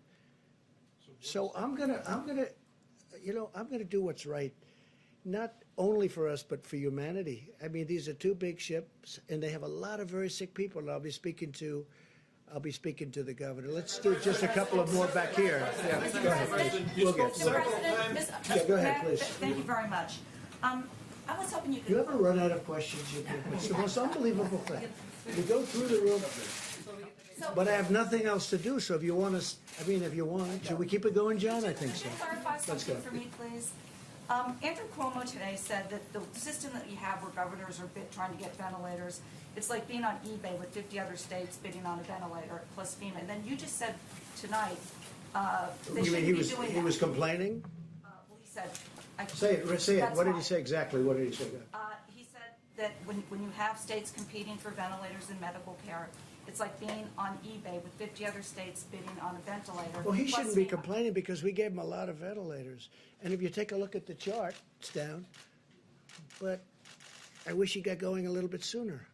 But we gave him a lot of ventilators. And you know what? He has a lot of ventilators. The problem is with some people, no matter what you give, it's never enough. It's never enough. Like they'll say, how's Trump doing? And you're a Democrat. Some of them said really good. I'll tell you, Gavin Newsom from California, who's doing a good job, by the way, and others said really good. But, you know, generally your natural reflex, how's Trump doing? You ask that question to a Democrat. We don't like it. Oh, really? You don't like it? We're getting very high marks, but I'm not doing this for marks. I'm doing this to save lives. When John when John saw the numbers and when Jim saw those numbers, they're shocking numbers. You know, you're talking about deaths. Even at the low end, you were shocked when you see 100 and 120,000 and 200,000 people over potentially a very short period of time. I want to save lives. I'm not doing this for any other reason. I want to save lives. But the governor of New York's gotten, I think maybe probably gotten more than anybody. He's gotten 4 hospitals. He's gotten 4 medical tents. He's gotten a ship, the likes of which nobody's ever seen before, other than Los Angeles, which has the twin. I mean, we've done a lot. But many ventilators were sent to New York. And Mayor de Blasio, I'm getting along with Mayor de Blasio great, and I think he's very happy with the job we're doing, too. We're sending a lot of, actually, Mayor de Blasio had an interesting request. He wanted people, and we're sending medical people. You know, a lot of the states aren't having a problem with ventilators, they're having a problem getting medical people. And we're sending a lot of people in, military, very talented people. Who didn't go? Go ahead, and then I'll do you second. Your response to that question earlier was that they shouldn't be doing that. If they need something, if they need them that They shouldn't be badly, doing what? They shouldn't be, the governor shouldn't be competing with each other. No, they shouldn't be competing, and they should call us. Wait, no, I don't want them to compete because all they're going to do is drive up the price. I don't want them to compete. They should be calling us, and we can work it so they get the ventilators and they get shipped directly. If they're competing, if they're calling, even if there's only 2 of them calling, they're going to just drive up the price because as nice as some of the people that do ventilators, they do want to make money, okay? Now, you know, New York had a chance to buy 16,000 ventilators. I guess they didn't take that option. That was in 2016. And that's a hard option to take because it's a lot of money, and who would ever think you need 16,000 ventilators? Who would ever think it?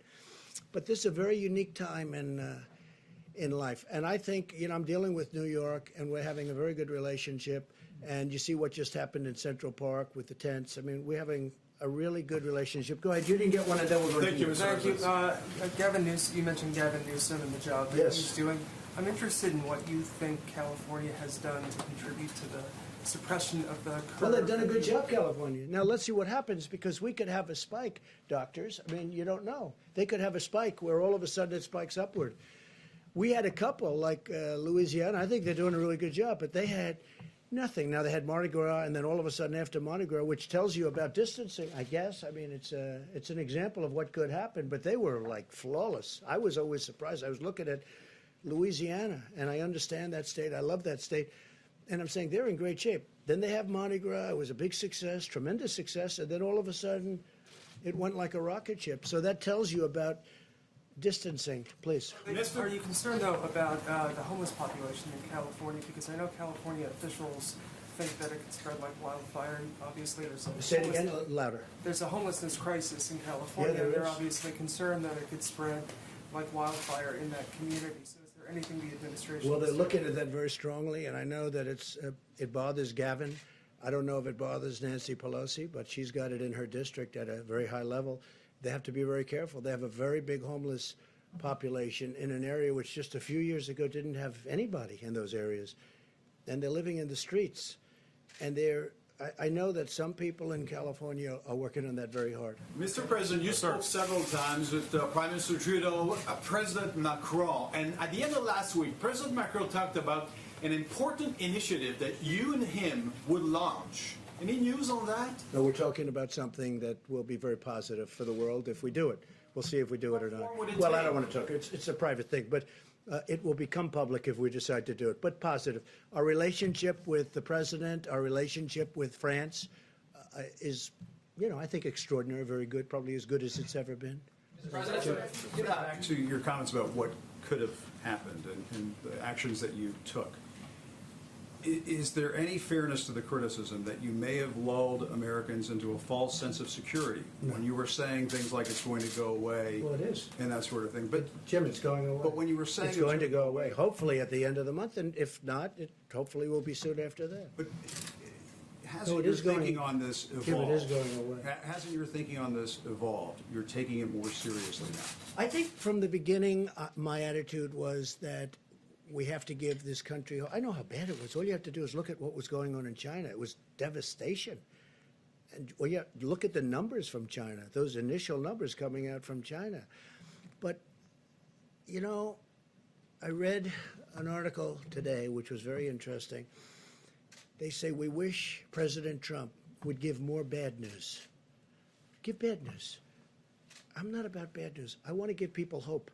I want to give people a feeling that we all have a chance. I mean, when you saw the numbers, and when John and all of you saw those numbers, and you're saying 120,000 people, you mean that's good? 100,000 dead people within a short period of time. I want to give people a feeling of hope. I could be very negative. I could say, wait a minute, those numbers are terrible. This is going to be horrible. This is a horrible thing. Hey, Jim. Last month and said, okay, let's go to the beach. Let's go to the airport. Let's go down to Mardi Gras. Well, there were a lot of people. There were a lot of people that could have said that. We didn't say that. Fortunately, I didn't say that. And that was an alternative. We talked about it. That was always an alternative. That's what I said. Let it rip. Let it ride. Do nothing.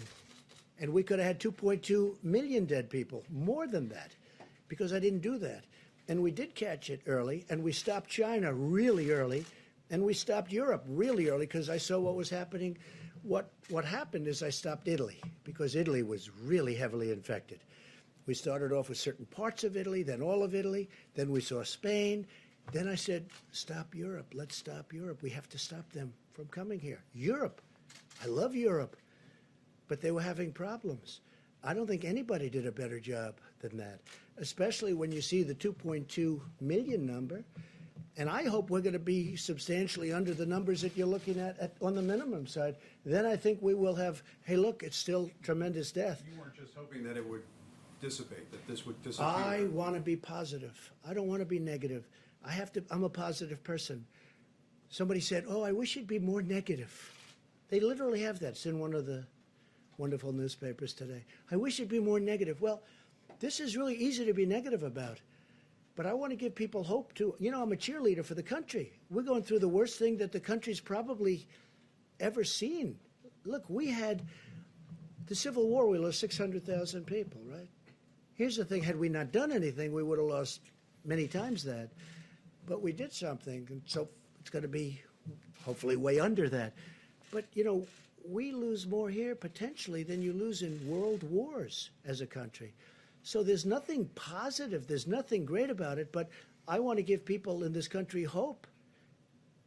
I think it's very important. It was going to be this severe when you were saying this was under control. I thought it could be. I knew everything. I knew it could be horrible, and I knew it could be maybe good. Don't forget, at that time, people didn't know that much about it. Even the experts, we were talking about it. We didn't know where it was going. We saw China, but that was it. Maybe it would have stopped at China. We wish we could have killed it in China. But it didn't happen. It started spreading to Europe. It started spreading here. It started spreading all over. And I'm not blaming anybody. I'm just saying that we have an incredible thing. I think the people, our professionals, our military, our governors, our politicians, I think they've done an incredible job. I mean, with few exceptions, I think they've done an incredible job. But I don't want to be a negative person. It'd be so much easier for me to come up and say, we have bad news. We're going to lose 220,000 people, and it's going to happen over the next few weeks. And with that, I did start off by saying today, long before this question, I said, this is going to be a rough 2 or 3 weeks. This is going to be one of the roughest 2 or 3 weeks we've ever had in our country. We're going to lose thousands of people. When I see 28, 29 people from the governor of New Jersey, 29 people. When you see 173 people died in New York yesterday, or whatever the number was, I think it was more than that. When you see the kind of numbers that we're witnessing, we've never seen numbers like that. So it's easy to be negative. And then everybody can be negative. But I'm a cheerleader for our country. And I want them to do a great job. So the number can be kept. And I've always said it. I want as few a number of people to die as possible. And that's all we're working on. You don't like the question, but are you now taking I don't mind responsibility? the question. Do you I don't mind your Are you- question. are I you think now I think taking it's actually responsibility I for think how it's things go not from meant to this be. point? Look, I know you well enough, so it's not meant to be a fair question, but it is a fair question. I think we've done a fantastic job. Okay, fine. I'll accept your word. Look, Jim, I think we've done a great job. We're going to see how it comes out. But when you look at minimal numbers of 120,000 people, when you look at it could have been 2.2 million people died and more if we did nothing, if we just did nothing. It would have gone up and would have come down. As per your statement, it would have been confined. It would have been a similar time, maybe even less time. It would have been a violence like we've never seen in this country before. We had great professionals, great military, really great governors and politicians. I cannot say enough about what's going on. And as per what you said, I think we're way ahead of schedule in terms of numbers. I hope. But if we can keep it under the minimum numbers, the country has done, not me, the country has done a great job. But I think I've done a really good job of mobilizing. I think Mike Pence has been fantastic. I put him in charge of the task force. We have wonderful people in the task force, Jim, wonderful people. This man was working, literally, he had days where he didn't go to bed, he didn't go to sleep, he went 24 hours and then started the next day. People don't know the job he did. I didn't even know he was that good of a manager, to be honest with you, Mike, okay? And you never know that about somebody until they're tested under fire. But he saw it very early also. We both did. They saw it very early. They knew pretty soon. They probably knew sooner than anybody because that's what they study. That's what they do. Must be a depressing business, right? Must be a little bit depressing. But they've seen it all. Go ahead, Jim. Can I ask Dr. Fauci a question about a headline that's been running all day to get his perspective on it? There is a professor from MIT, Dr. Fauci, who suggests that coronavirus can be carried on droplets a distance of 27 feet. Do you buy into that? And if that might be the case, does that suggest that current social distancing guidelines may need to be extended? This could really be terribly misleading, John. What it was looking at the distance that droplets fly by speaking, by coughing, by sneezing. So if you go way back and go, achoo, and go like that, you might get 27 feet. But so when you see somebody do that, get out of the way. There are some people But that's not practical. I know people that can do That is not practical, John. I'm sorry, but I was disturbed by that report because that's misleading. That means that all of a sudden the 6-foot thing doesn't work. That is a very, very robust, vigorous achoo sneeze. That's what that is. And that's not what we're talking about. You want to keep going? One more. I have one more, sir. All right, go ahead. How about over? I've got a follow-up on the masks, sir, but first, you mentioned Franklin Graham earlier, Yes. talking to him. As you know, his father, Billy Graham, was a trusted spiritual advisor and friend to many presidents. A lot of your predecessors in times of national emergency reached out to pastors and other spiritual counselors. Have you done that during this national emergency? Well, I never say that, but Franklin Graham is somebody that's very special. I have many very special people, and very many special in the evangelical Christian community. You can talk rabbis, you can talk a lot of, I have tremendous support from religious leaders. And Franklin Graham, I just spoke to him today for an extended period of time. I told him what a fantastic job you're doing. And he does this. He loves doing it. He loves helping people. And he loves Jesus. That I can tell you. He loves Jesus. He's a great gentleman. Go ahead. On the masks, sir. On the masks, maybe for the doctors. The what? On the masks. Is the reason why there's no CDC recommendation for the public to wear masks because they're meant to save and preserve the masks for the medical workers, or is it because the virus is not primarily transmitted through the air? So there was the CDC does have recommendations on their website about masks that came to the task force several weeks ago about if you're infected, wearing a mask to protect others. And if you can't, if you're working with someone who's sick and you have to be that worker in the household, because remember, we want people in the household being taken care of, that they should wear a mask. I know your question is broader than that, and it's just being considered by the task force now about whether that recommendation that already exists relevant to wearing masks should be altered in any way. So it's still under discussion. And just about masks, you can get a mask, but you can also do, I mean, most people have scarves, and scarves are very good, and they can use a scarf. And we're only talking about a limited period of time. And it says in the recommendations you can substitute a scarf for a mask. So if people feel that, and I think, some people disagree with the mask for various reasons, and some people don't. But you can wear a scarf, you can do the masks if it makes you feel better. We have no objection to it, and some people recommend it. Let's go back Thank to you, the back. Mr. President. You people never get tired. Look at you. And there's still good questions, actually. Mr. President, again, I'm looking at the cases around the world in Latin America and the Middle East, and still you don't want to impose a travel ban for these areas. In Brazil, for instance, the President Bolsonaro, he keeps on being very active with groups. Aren't you afraid that what we're doing here can be threatened? You mean you people? Not here, but I mean the United States. I mean, you're pretty spread out already. I don't know if any more. But you I don't think we'll understand have press conferences anymore. But I understand what look, we're very careful. I'm very careful personally, and But the travel ban, I mean, aren't you afraid? we are looking at numerous countries as they get in a position. Brazil, as an example, you mentioned the president. Brazil had no problem until just a short time ago. And now they're starting to get inflamed. And yes, we are absolutely looking at a ban. There are two other countries you mentioned. Iran already has a ban. They had sort of an automatic ban. In addition to that, they have a ban. So we're looking at certain countries as they become hot. So, Mr. President, you're starting a new 30 days now. What are your plans? Are you going to stay in the White House? Are you going to travel at all, or you shelter I in doubt place? I'll leave. I wanted to go to the opening of the hospital in New York, and my people couldn't even believe it that I said it, but I did. I wanted to go. They didn't want me to do it. The Secret Service didn't want me to do it for reasons. I wanted to go to the boat sailing into New York Harbor, but the governor did a good job of that, and the mayor of New York. So, I'd love to go out, but now I'll be in the White House, and it's sort of like a nerve center, control center. And I think it's important, look, you see what happened with Boris Johnson, you see what happened with others. I think it's important that I remain healthy. I really do. So for the most part, we're staying here. I've canceled many different events, and we'll be staying here for the most part.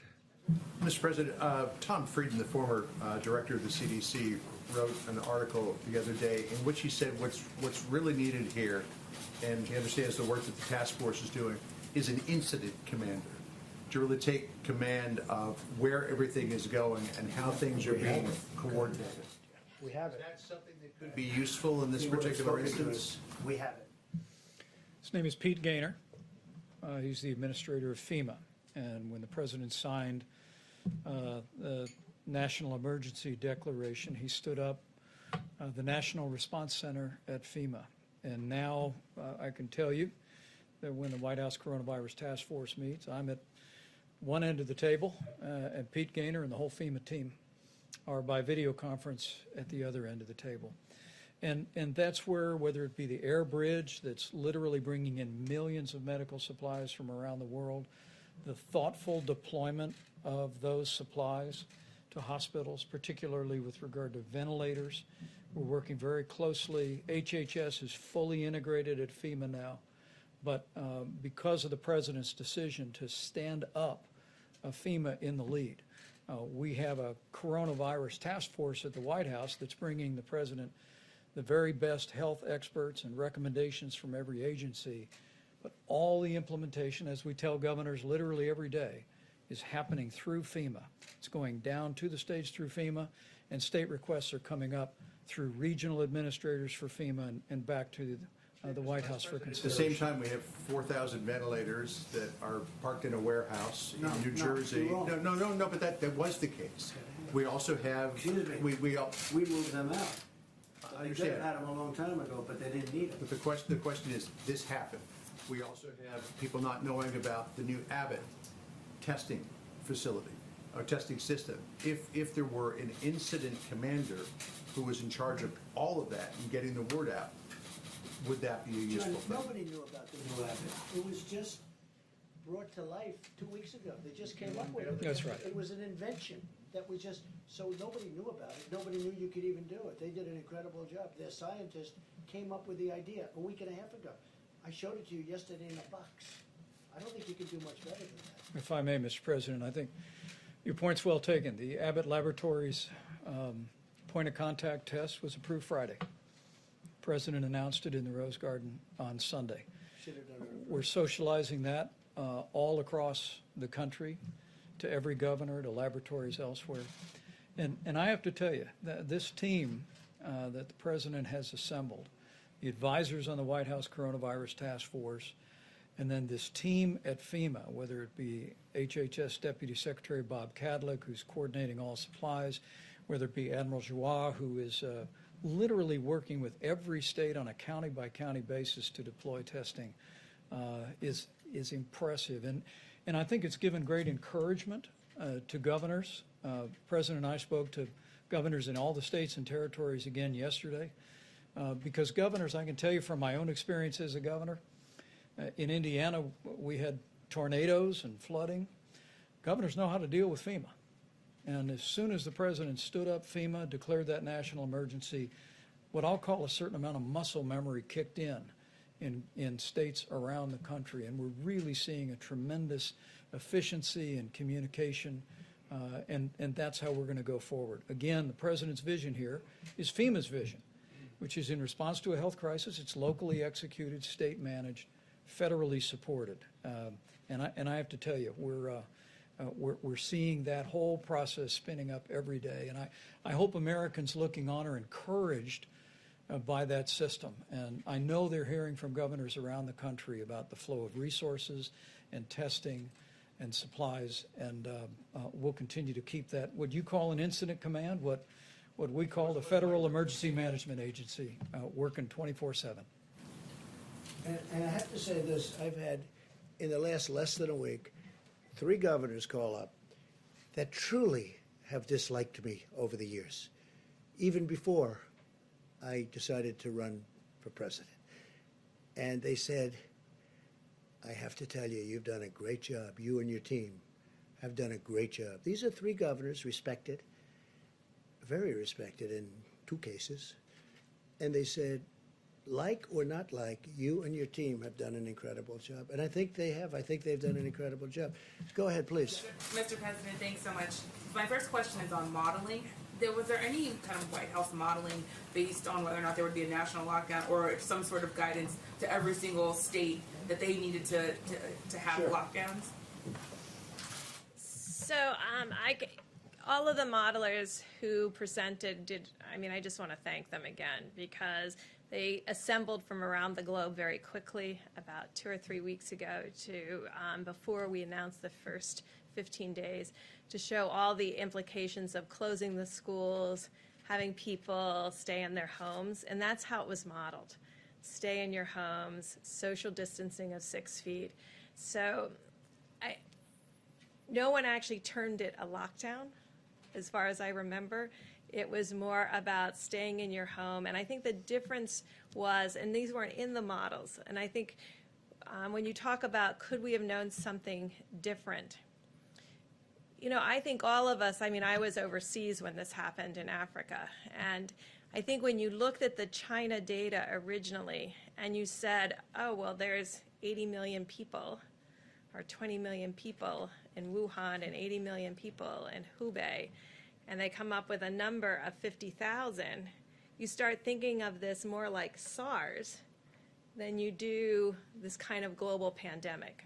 I'll just be frank. That's when I looked at it, I was like, oh, well, this is not, if as close as those quarters are, so I think the medical community interpreted the Chinese data as that this was serious, but smaller than anyone expected, because I think probably we were missing significant amount of the data now that when we see what happened to Italy and we see what happened to Spain. And so what was modeled is not a lockdown. 2 countries did remove people from homes that were positive and put them in separate spaces. That also wasn't modeled, but it could be modeled. And so we could go back and ask the modelers about lockdown versus not lockdown, but what they modeled was people staying at home. I guess what I was asking is, for best case scenario, since it says best case scenario is 100,000 people, I know you're trying to get that number even lower, but is best case scenario every state basically having lockdown behavior, not maybe actual lockdowns, but basically everyone staying in their homes? So if that's true, why not tell every state to do that? It's everybody social distancing by 6 feet when they're outside.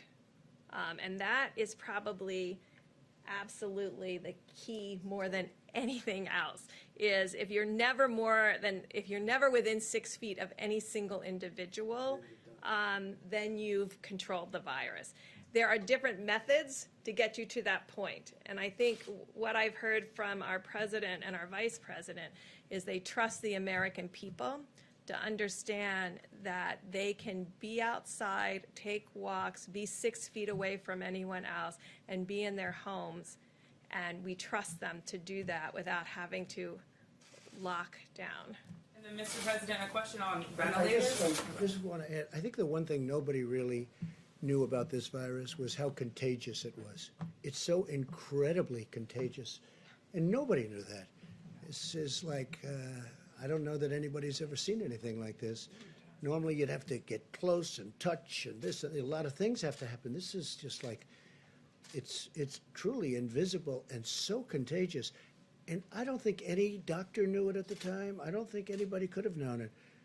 People have not seen anything like this. Yeah, so a question about ventilators. You talked about the fact that you don't want to see states bidding against each other. The governor of New York, Andrew Cuomo, said that there should be a federal system where the federal government sets the price, the federal government distributes the ventilators. Why not have that kind of system? Why have this? Well, essentially we do. We've distributed thousands of ventilators, and we have now thousands of ventilators, and we're buying them at a good price, and we're actually making them by the thousands. We're making them. You saw yesterday where Ford is going to have a tremendous number. They're looking to make 100,000 ventilators.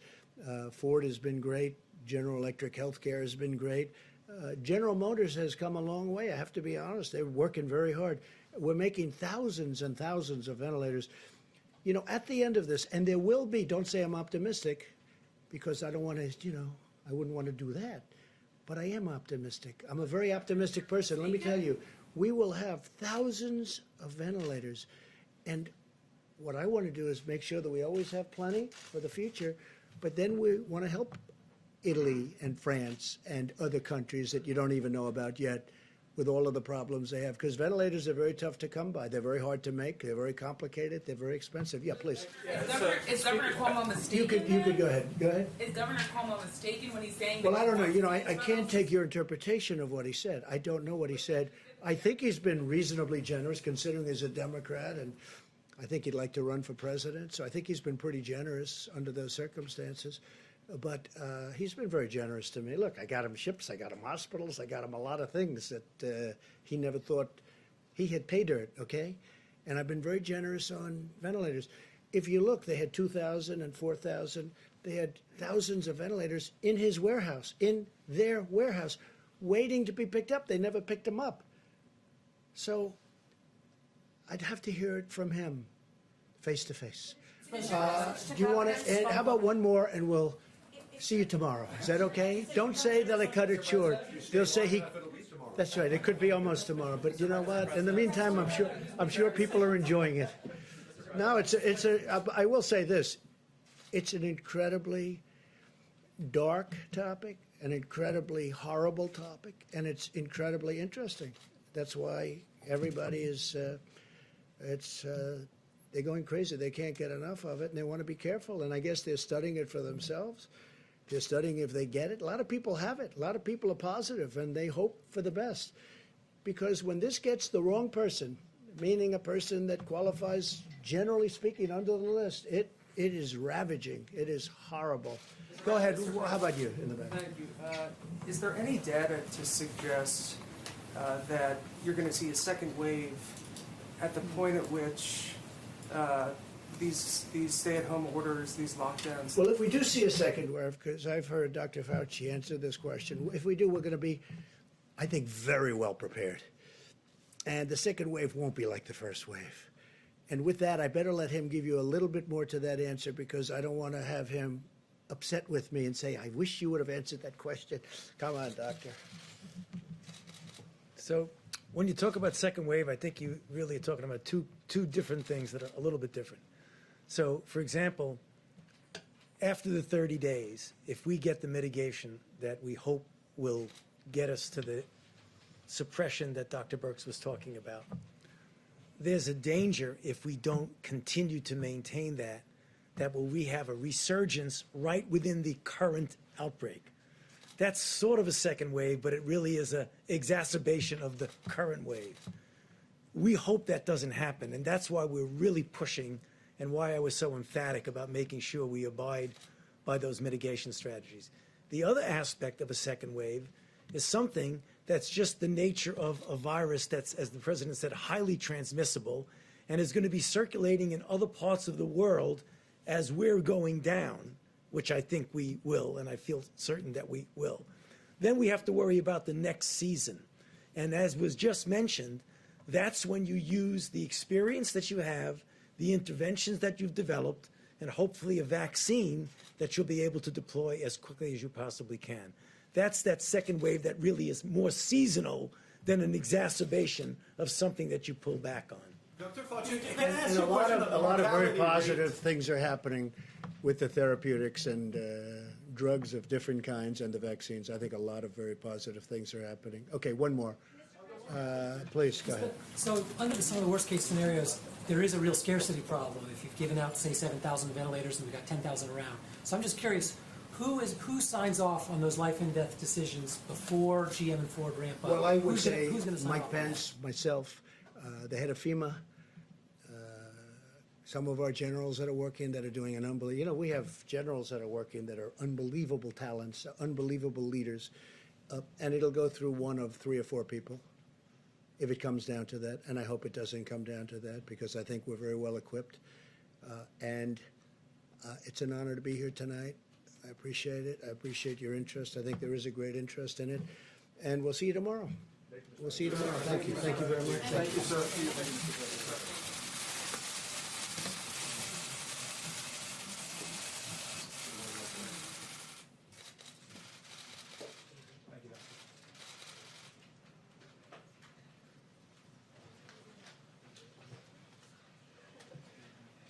Outstanding, everyone. Get the blood flow. Let's go.